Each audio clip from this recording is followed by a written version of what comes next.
my name's Amy and I'm going to be doing the Fall Time Cozy Time book tag. I was tagged by Brooke from Brooke Has Books, and I will link her profile below so you can all check her out. She's got some good stuff going on there. She's a newbie just like me. Also link the original creator of the tag below, so in case you're interested you can go ahead and check that out. So just a quick note before we start. As you may have noticed, I didn't finish doing my vlogging from the conference that I was at, and that's mostly because I was exhausted at the end of every night and went, no. So I'll probably do a quick wrap up during my book haul because I got a lot of books.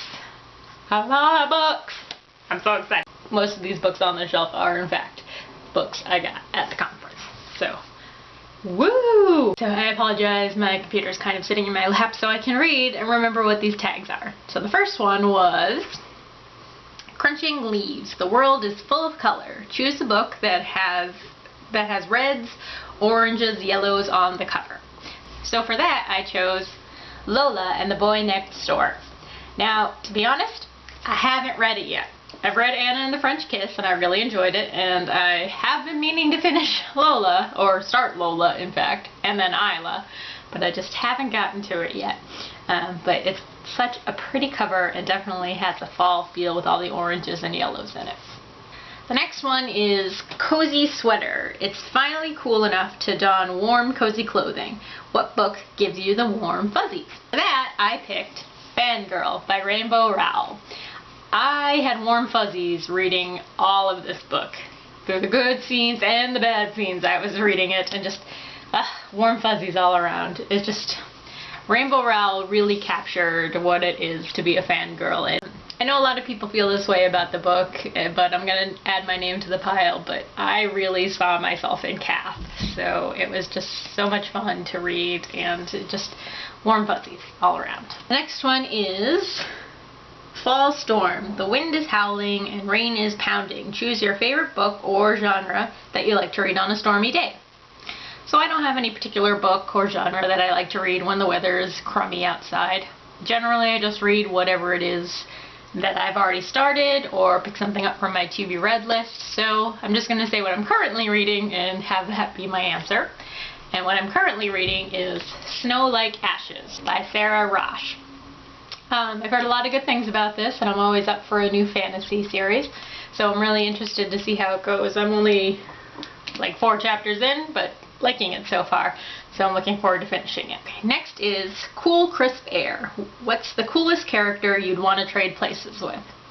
So a lot of characters I really love, but I don't know if I exactly want to trade places with them because they've got a lot of stuff they're going through, and heck, I've got my own stuff I'm going through, so I don't want anyone else's stuff to go through.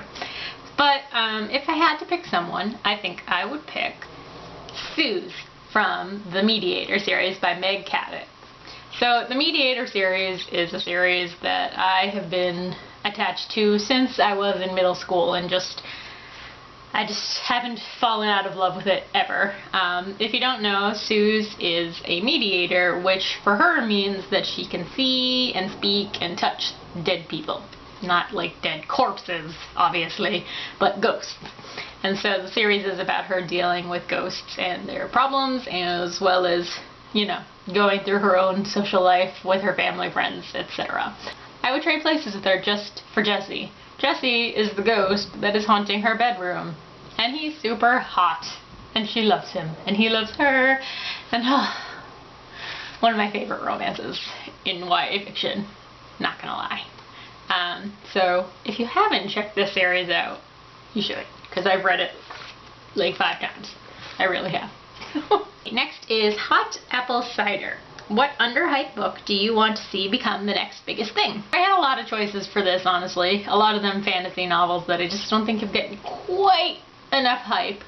But for this challenge, I selected Serafina by Rachel Hartman.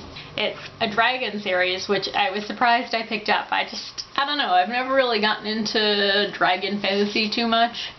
Maybe that'll change in the future, but I picked this one up on a whim, mostly because it's got a pretty sweet cover. I just really love the art and the design of it. and it's just really amazing. The characters are so interesting and different, and the way the dragons are treated, I think, are really different too. Dragons can pass as humans, and it's just really, really interesting, and I'm looking forward to the sequel, even though I've had to wait so long for it. It's coming soon. A few months, I think. I'm really excited. But yeah, so help this become the new hottest thing. And it should be hot, because it's got dragons, so it's a no-brainer. Next is coats, scarves, and mittens.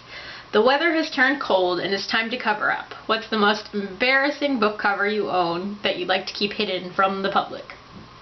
So this one's a toss-up, and it's not even for the actual covers, it's more for the condition of said covers. So here they are. The first one is The Phantom Tollbooth by Norton Juster. I really fell in love with the movie version of this book. The Chuck Jones animation in it is just fantastic, and I obsessively watched it all the time as a child.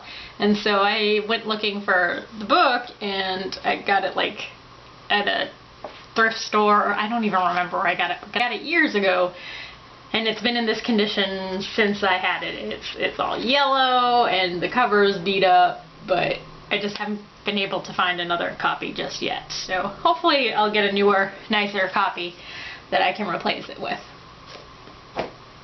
And then the other one is The Amber Spyglass by Philip Pullman. As you can see, this one got beat up quite a bit. It's a little sad. I think it's because the open circle here, it lets you see the cover underneath. Yeah. Anyways. I think because of that, when I put it onto the bookshelf, it caught on other books in my shelf and tore it asunder. It's very sad. Yeah, so I really love the book, but unfortunately the cover did not make it out so well. So hopefully I'll be able to find a replacement and get a nicer cover someday. Next is pumpkin spice. What's your favorite fall time comfort foods? So I would say there's probably two things. The first one is apple cider donuts. There's a local farm that makes them hot and fresh, and they're delicious with cinnamon and sugar, and just you want to get them when they're hot. It's so amazing. But even cold, they're good. And then the other thing is eggnog. I scour the grocery store shelves for awaiting the day that eggnog comes onto the shelves, and it just makes me so sad that it's only around for the holiday seasons. But I love it. I know it's not everybody's cup of eggnog, but I love it. And so finally I have to tag some people. Unfortunately, I don't know a lot of individual users yet. I'm still kind of working up my networking here on BookTube. So I'm going to go ahead and tag anyone who watches this video whose name starts with the letter B. B. So enjoy tagging, and even if I didn't tag you, you should totally try this tag out because it's a lot of fun. I'll talk to you later. Bye!